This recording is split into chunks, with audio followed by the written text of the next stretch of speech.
آپ نے اس طرح کے مشہور سین دیکھے ہوں گے سلطنت عثمانیہ کے زنان خانوں کی، یا ان جگہوں کو جن کو ہم انگریزی میں حرم کہتے ہیں، جہاں حمامس کے اندر عورتیں لیٹی ہوئی ہیں،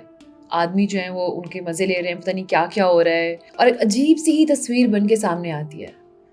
لیکن کیا یہی سب کچھ ہوتا تھا حرمس کے اندر؟ آپ جب بھی گوگل کرو سلطنت عثمانیہ کے زنان خانے یا حرمس تو آپ کو اس قسم کی ہی تصویریں سامنے نظر آتی ہیں۔ آخر کیوں؟ یہی سب کچھ ہوتا تھا کیا وہاں پہ؟ السلام علیکم، میرا نام ہے مشا اور خوش آمدید تاریخی ٹیلز میں۔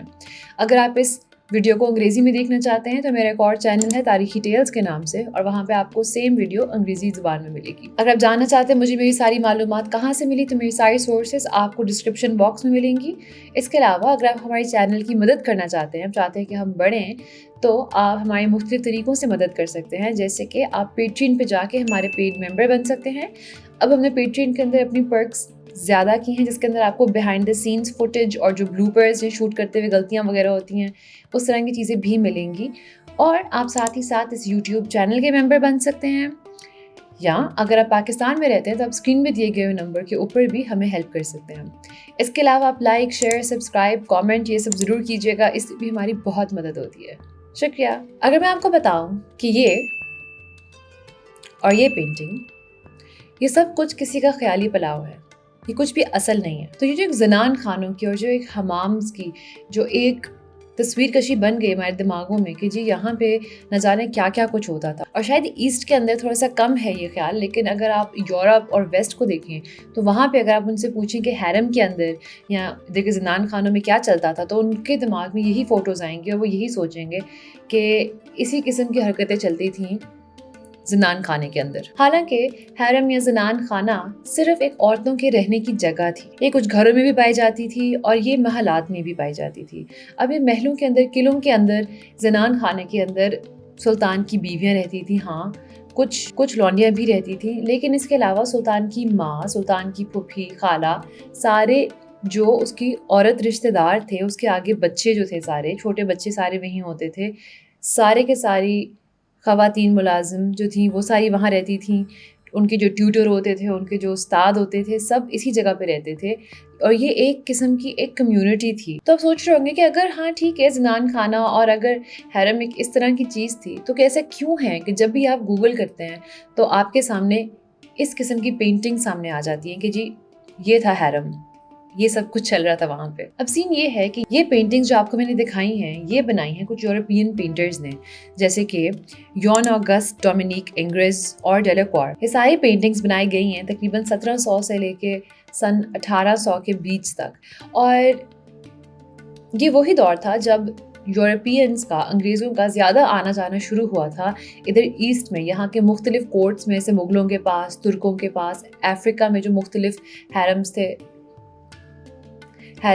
جو مختلف قلعے تھے وہاں ان کا آنا جانا شروع ہوا تھا مسلمان حکومتوں کے اندر۔ اب ظاہری بات ہے جب یہ کہیں جاتے تھے وہاں ان کو پتہ چلتا تھا کہ ایک زنان خانہ ہے، ایک حرم ہے، اور وہاں پہ یہ جا نہیں سکتے، ان کا داخلہ ممنوع تھا، تو یہ چیز ان کو نا بہت چبھتی تھی، اور ایک قسم سے یہ جاننا چاہتے تھے، کیوریس تھے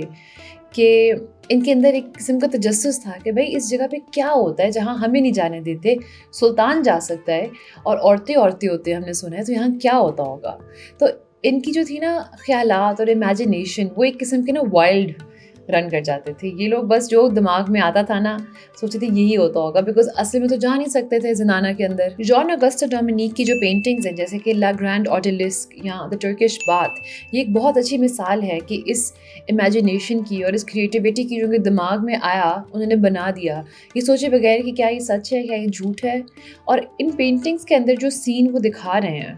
ان کو لوگ عموماً بلاتے ہیں امیجنیٹو جیوگرافیز، مطلب انہوں نے خود ہی سے ایک ایریا کو اپنے دماغ میں امیجن کر کے بنا ڈالا ہے اور کہا ہے کہ ایسے ہی تھا۔ اور مزے کی بات کہ جس پینٹر نے یہ پینٹنگز بنائی ہیں وہ آج تک کبھی ترکی گیا ہی نہیں تھا۔ ٹرکش باتھ ہاؤس کی پینٹنگ ہے نا، اور وہ تو کبھی ترکی گیا ہی نہیں، ترکی کیا وہ کسی بھی مڈل ایسٹرن ایریا میں نہیں گیا آج تک۔ اس کی ساری پینٹنگز انسپائرڈ ہیں ایک آدمی چارلز مونٹیسیک کے کام سے، اس کی لکھائی سے، اور اس کی لکھائی میں بھی وہ بتاتا ہے کہ اس کو یہ لگتا ہے کہ ہوتا ہے حرمس کے اندر،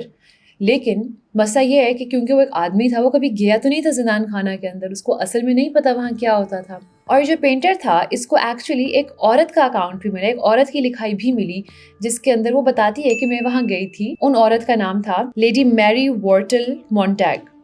और ये बताती है कि मैं टर्किश हैरम में गई थी, मैं टर्किश बाथ हाउस में भी गई थी, और वहाँ पे ऐसा कुछ भी नहीं होता जो आप सोच रहे हैं सारा। वहाँ पे सब कुछ, हर चीज़ बहुत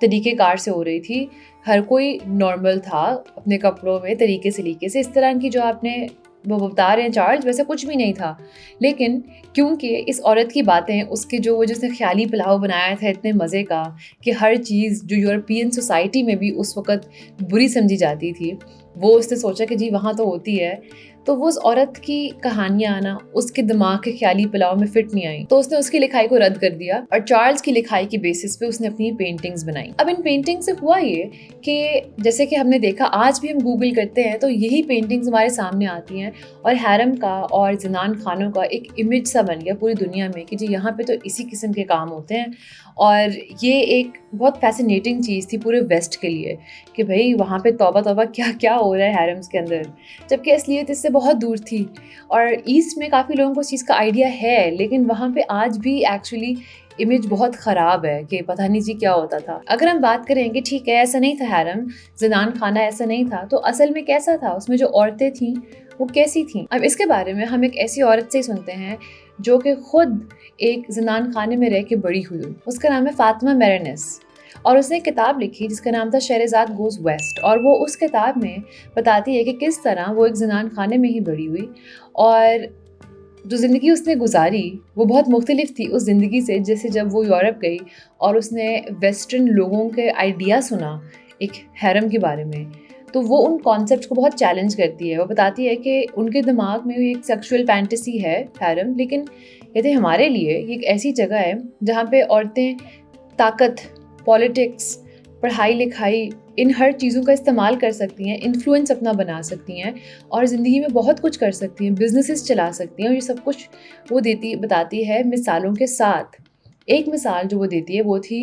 महारानी नूरजहान की, जो कि एक मुग़ल मलिका थी, और कहते हैं कि वो सबसे ताकतवर मलिकाज़ में से थी। नूरजहान सोचें उस ज़माने में ज़नान खाने में रहती थी, हाँ, लेकिन वो अपने शौहर और बाकी मर्दों के साथ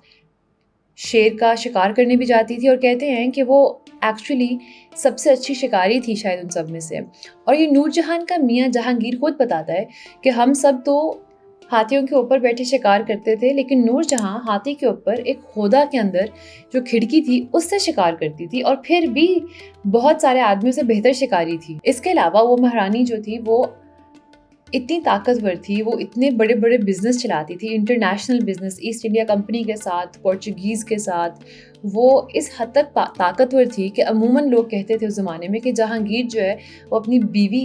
की एडवाइस सुन के, उसकी बात मान के फ़ैसले लेता है, क्योंकि उसकी बीवी बहुत ज़हीन है, और शायद वही एक किस्म की असली हुक्मरान थी उस दौर में मुग़ल इंडिया की। और ये एक काइंड ऑफ टेस्टमेंट है, ये एक तरीका है बस ये बताने का कि वो औरत किस हद तक ताकतवर थी, और ये सारा, और वो रहती कहाँ थी, ज़नान खाने के अंदर। लेकिन इसका ये मतलब नहीं था कि जी वो पूरा दिन बैठी हुई है त्योहार होके कि जी बादशाह आए और बस मेरे एक ही काम है,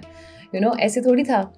पूरी ज़िंदगी थी उसकी अपनी, वो मतलब इतनी बड़ी बिजनेस वूमन थी, क्या क्या नहीं किया उसने। अब 1930s के अंदर जाके एक और पेंटर मैटिस अपनी ऑडलिस्क्स बनाता है, एक और पेंटिंग्स बनाता है, और वो ये ऑथर जो है फ़ातिमा ये बात करती है कि जिस ज़माने में ये आदमी ऐसी पेंटिंग्स बना रहा है, उस ज़माने में जो असलियत थी औरतों की, जो उन ज़नान खानों में रह के बड़ी हुई थी, उनकी असलियत बहुत मुख्तलिफ थी। उनमें से कुछ औरतों की आपको फ़ोटोग्राफ्स मिलती हैं उसी दौर में कि वो स्टूडेंट यूनिफॉर्म्स में हैं। फिर आपको तुर्की में उस दौर में आपको पहली फ़ीमेल पायलट मिलती हैं जिनका नाम था सबीहा गोकचन। इसके अलावा आपको सुरैया जैसी लॉयर्स मिलना शुरू हो जाती हैं उस दौर में, लेकिन पेंटिंग्स में फिर से वही पुरानी चीज़ें दिखाई जा रही हैं, जबकि वो असलियत से बहुत मुख्तलिफ थी। फ़ातिमा के अलावा और भी लोग हैं जिन्होंने इसके बारे में लिखा है, जैसे कि ज़ैनब खानम। ये एक और औरत है जो कि हैरम के अंदर किसी ज़नान खाने के अंदर ही पैदा हुई, वहाँ पे पूरी ज़िंदगी गुजारी, और उसके बाद ये निकल गई यूरोप की तफरीह के लिए। यूरोप में घूमी फिरी डिफरेंट जगहों पर, और ये अपनी लिखाई में लिखती हैं कि जहाँ इनके पास एक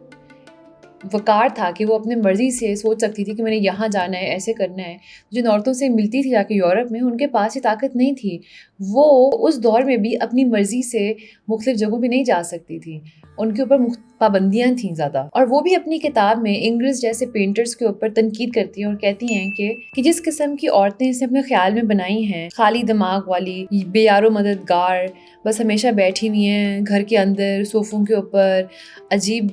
वाहियात हालत के अंदर, इस तरह की औरतें हैरम में नहीं होती थीं। इसके अलावा आपको और मिसालें भी मिलती हैं, जिस तरह के टर्किश हैरम्स के अंदर आपको नज़र आता है कि जैसे बादशाह जो सलीम था, उसकी जो माँ थी गुलबहार, उसने किस हद तक डेवलपमेंट कराई अरब ज़ोन के एरिया में, पूरे के पूरे ख़ित्ते को उसने डेवलप कर डाला, क्या-क्या कुछ नहीं बनाया उसने वहाँ पे। इसके अलावा आपको मुगलिया कोर्ट के अंदर गुलबदन बेगम जैसी आपको राइटर्स मिलते हैं, आपको स्कॉलर्स मिलते हैं, आपको म्यूज़िशियंस मिलते हैं। तो आपको इवन बाबर के दौर के अंदर ऐसी औरतें मिलती हैं जो कि पूरी की पूरी आर्मीज़ लीड करती थीं।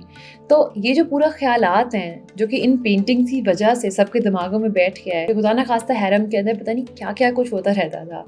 ये बिल्कुल गलत है। और ये तो था एक ओवरव्यू कि क्या असलियत हैरम्स की क्या थी। आई होप इससे काफ़ी लोगों की जो मिसकंसेप्शंस हैं और जो गलतफ़हमियाँ हैं वो दूर हुई होंगी। अगर आप ज़्यादा डिटेल में छोटे-छोटे वाक़यात जानना चाहते हैं तो मैंने एक्चुअली काफ़ी वीडियोज़ बनाई हैं पिछले दिनों, जिनके अंदर यही सब कुछ डिटेल में बताया जा रहा है। तो आप वो जाके देख सकते हैं, और आप मुझे कमेंट्स में ज़रूर बताएँ आपको ये वीडियो कैसी लगी।